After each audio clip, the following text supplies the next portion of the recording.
আচ্ছা দেখেন, তো সবকিছু অ্যাড করার পর আমরা দেখলাম যে আমাদের মোটামুটি যে ইনভেস্টমেন্টটা সেইখানেই খরচ হয়ে গেছে ৮৪,০০০ টাকার মতো।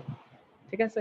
এখন যদি আমি পেব্যাক পিরিয়ডটা বের করতে চাই, ঠিক আছে? দেখেন যে হচ্ছে আমার খরচই হয়ে গেছে ৮৪,০০০ টাকা এবং আমার সেভ হচ্ছিল পার মাসে ৫৩৮ টাকা।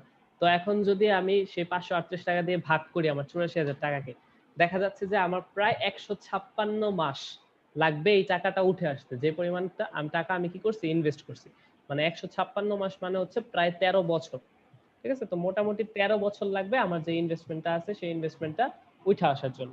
ঠিক আছে? তো এটা হচ্ছে জাস্ট একটা মানে ফিজিবিলিটি অ্যানালাইসিস, যে পরিমাণ আমি ইনভেস্ট করছি সেই পরিমাণ ইনভেস্টমেন্টটা উঠে আসতে কি পরিমাণ টাকা লাগতেছে। কিন্তু পার মান্থে আমার সেভ হচ্ছে কত? এই ৫৩৮ টাকা করে সেভ হচ্ছে। যদি আমি এরকম সেভিংস ম্যানেজমেন্টটা করি। ঠিক আছে? তো এখন আমাকে বলেন যে মোটামুটি এইটুকুর মধ্যে বুঝতে কারো কোনো সমস্যা আছে কিনা?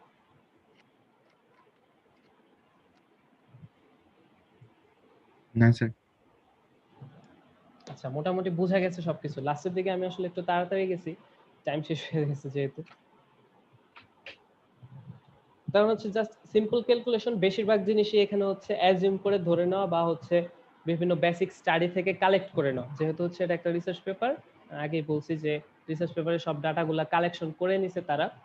ঠিক আছে? তো উনি যেহেতু মানে সবকিছু রিসার্চ করে এবং হচ্ছে সব উনি চেষ্টা করছেন সবগুলো আর কি মানে রিয়েল ডাটা নেওয়ার জন্য।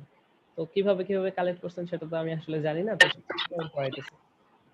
তো সেই ডাটাগুলো ইউজ করা হয়েছে, বিভিন্ন জায়গায় অ্যাজাম্পশন করে নেওয়া হয়েছে। আপনারা দেখবেন যে যেখানে অ্যাজাম্পশন মানে যেখানে কোনো ভ্যালু দেওয়া নাই সেখানে আপনারা বুঝে নেবেন যে এগুলা অ্যাজিউম করে নেওয়া হয়েছে। ঠিক আছে?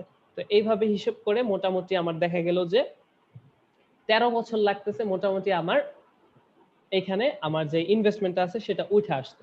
ঠিক আছে? তো এখন এটা তো গেল কেস স্টাডি 1। ঠিক আছে? এখানে দেখেন যে কেস স্টাডি 1 দেওয়া ছিল।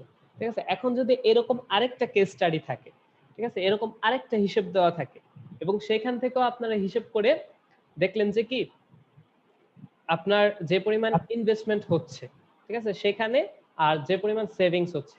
কারণ হিসাব করে দেখা গেল যে আমার ১৩ বছরের কম সময়ে বা হচ্ছে ধরেন যে প্রায় ৭-৮ বছরের মধ্যে আমার টাকাটা উঠে আসতেছে। যে পরিমাণ হচ্ছে আমি ইনভেস্ট করছি। ঠিক আছে? ৭-৮ বছরের টাকাটা উঠে আসতেছে।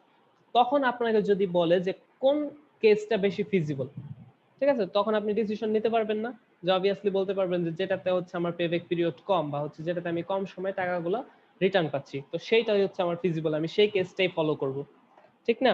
তো আমরা আরেকটা কেস দেখব নেক্সট ক্লাসে।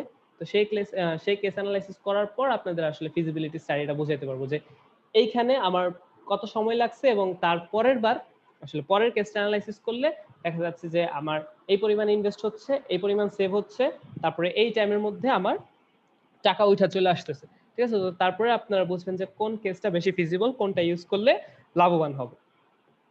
ঠিক আছে? তো নেক্সট দিন যখন আরেকটা কেস এনালাইসিস করব তখন হচ্ছে সম্পূর্ণ জিনিসটা ক্লিয়ার হবে।